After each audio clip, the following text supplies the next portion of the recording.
For most of animal history, humans were prey, not predators, not a threat. Prey. A wolf 30,000 years ago had every physical advantage imaginable. Faster, stronger, better senses, perfectly evolved to kill. A human by comparison was slow, nearly blind in the dark, and completely dependent on fire just to survive the night. Wolves had beaten everything evolution threw at them for millions of years, and then they met humans. And something happened that changed wolves forever, not because humans were stronger, but because some wolves made a choice. And that choice cost them everything they were. Today, there are roughly 900 million dogs on Earth. They sleep in our beds, they guide the blind, they detect cancer, they rescue people from collapsed buildings, they wear little birthday hats next to cakes. But underneath every single one of them, inside every golden retriever, every chihuahua, every police dog, is the genetic memory of an apex predator. And the wolves that became dogs didn't lose their nature because humans were smarter. They lost it because they chose comfort over survival. And once they made that trade, there was no going back. To understand what happened, you have to understand what wolves actually were. Not the animals in nature documentaries, the real ones. Wolves 30,000 years ago operated in packs of up to 30 individuals. They could smell prey from nearly 3 kilometers away. They could run at 60 kilometers per hour for hours without stopping. They had a bite force of 400 pounds per square inch, enough to crush bone. And they were everywhere. Across Europe, Asia, North America, wolves dominated every landscape humans tried to cross. Humans feared them completely. Fires were kept burning all night specifically because of wolves. Children were never left alone. The sick and the elderly who fell behind on migration simply didn't survive. And at the edge of every human camp, just beyond the firelight, wolves watched. Not because they were curious, because humans were messy, slow, and easy. Here's what nobody planned. Humans are extraordinarily wasteful eaters. Even starving hunter-gatherers left behind bones, scraps, organs, skins. To a wolf, a human camp wasn't a threat. It was a buffet that moved. So some wolves began doing something their instincts told them not to do. They got closer, not all of them. Most wolves stayed away, but a few, the ones born slightly less aggressive, slightly more curious, started approaching the edges of camps after humans left. And here's where it gets strange. The aggressive wolves that approached while humans were still there, they got speared. The terrified wolves that never approached, they starved during hard winters while the camps had scraps. But the calm ones, the patient ones, the ones that could tolerate the smell of humans without triggering into attack mode,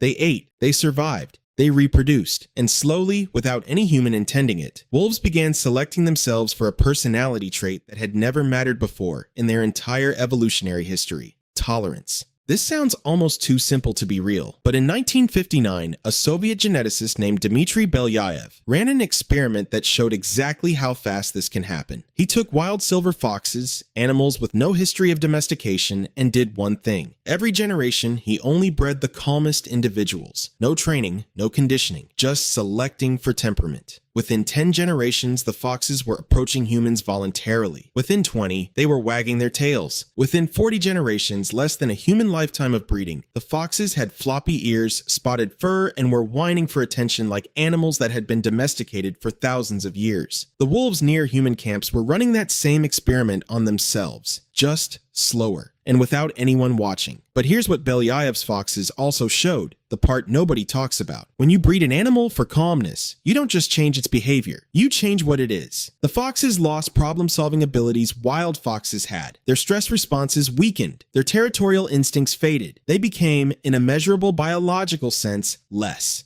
And that's exactly what happened to the wolves that stayed near humans. The ones that moved into camps were trading 3 million years of predatory evolution for scraps beside a fire. But here's what makes this story genuinely strange. It wasn't one-sided. As wolves became less wolf, humans were changing too. Wolf hearing is roughly 4 times more sensitive than human hearing. Their sense of smell processes information humans simply cannot access. At night, the most dangerous time for any hunter-gatherer, wolves could detect threats that humans were completely blind to. A wolf sleeping near camp wasn't just a companion. It was an early warning system that had taken 3 million years to build. When predators approached, wolves reacted first. When strangers entered territory, wolves knew before any human did. When prey was nearby, Wolves could track what humans couldn't follow. Humans with wolves survived things that humans without wolves didn't. And something else happened that nobody expected. When humans look into a dog's eyes, both species release oxytocin, the same hormone involved in bonding between parents and newborns. Wolves don't do this with humans. Dogs do, which means the wolves that stayed near humans didn't just lose their wildness. They evolved an entirely new emotional capacity that didn't exist anywhere in their species before. The ability to bond with something that wasn't a wolf. In Germany, archaeologists found a grave, 14,000 years old, a man, a woman, and a dog, buried carefully between them. The dog had suffered from a severe illness early in its life, the kind of illness that would have killed any wild animal. But it survived for weeks, maybe months after getting sick, which means humans, people struggling to survive Ice Age winters, people for whom every calorie was survival, spent precious food and time and energy keeping that dog alive. Not because it was useful anymore, because they didn't want it to die. Think about what that means. The wolves that first crept toward human camps were making a cold calculation, scraps in exchange for proximity, survival in exchange for wildness. But somewhere along the way, the calculation disappeared, and what replaced it wasn't strategy.